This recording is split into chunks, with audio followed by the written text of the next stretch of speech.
Now, they're the first breeding population of beavers in the English countryside in hundreds of years. And now they're being given the chance to go forth and multiply. Despite protests from farmers and anglers, countryside officials have given the go-ahead for a 5-year trial to allow the beavers to build a home on the River Otter in Devon. Our science editor, Tom Clark, joins us from there. Tom. Well, Christian, depending who you ask, this is either a historic day for English conservation or the start of a grave threat to our fragile river ecosystems. Natural England today determining that the population of beavers that have been living wild here for some time will not have to be trapped and either exterminated or put in captivity, but can remain here free under certain conditions. More of that in a few minutes. But today I spent the day out on the banks of the River Otter with those who've been championing the beavers' freedom and those who are opposed to their continued release. These are the most recent pictures of England's only wild beavers, and they must be feeling chipper tonight. Natural England has ruled that they can stay in the wild for a 5-year trial period under the watchful eye of the Devon Wildlife Trust. This is a really important moment for English conservation.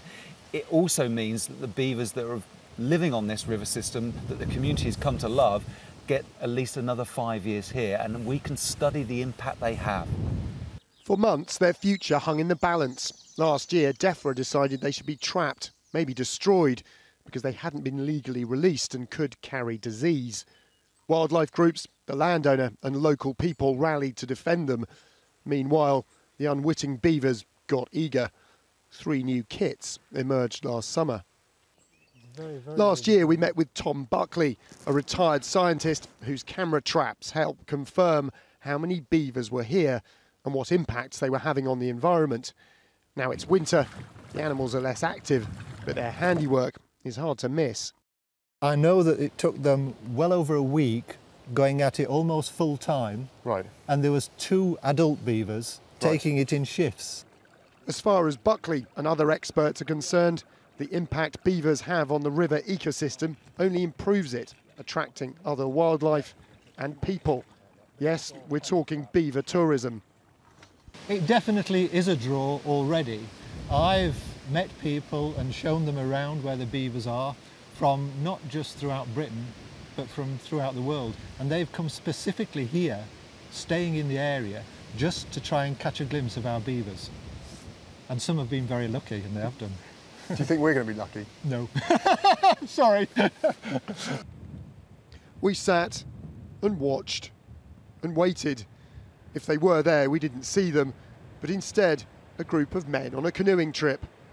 Turns out they were looking for beavers too and took me for a paddle. You frequent the waterways of England in your canoe. What's it like to know that you might share this river with beavers?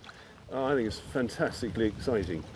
We come to rivers for the fun and the landscape and the wildlife especially, and to know that something that used to be here has come back is very exciting for us.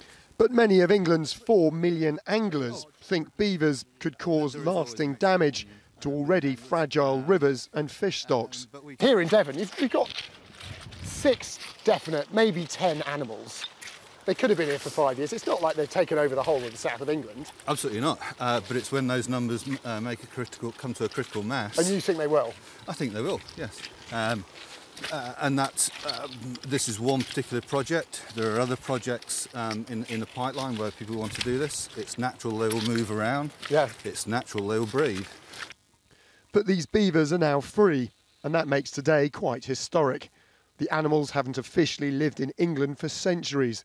So soon, there could be signs of gnawing on a riverbank near you, or if you're patient enough, a glimpse of a beaver.